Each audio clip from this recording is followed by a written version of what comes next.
Today's topic is to repeat the string until the kth number gets reached out or the kth index.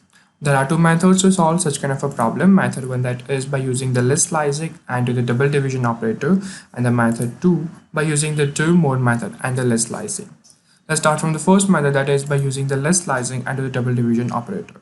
So first we are going to initialize our string and the number k, that is up to the which index we need our strings to be moving on and on. And after that we are going to use the slicing and the double division operator. So you might be wondering what this is all about, right? So what we are going to do over here is we are going to get dividing the k with the double division operator of the length of the string, and the plus one we have added. Since we are talking about length of the string, we need to add the plus one.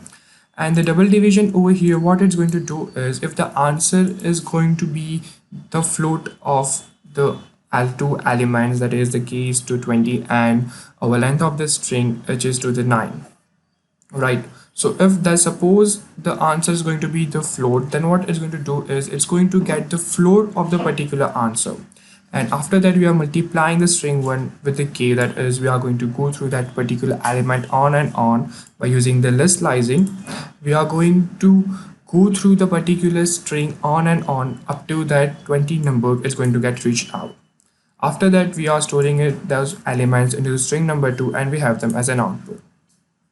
So as you can see it over here, our string triple A, triple B to triple C, it consists of the 9 elements in our string and we need to be the 20 elements. So the string is going to get repeated 1 times and the 2 times will be the starting of the 2 elements of our string.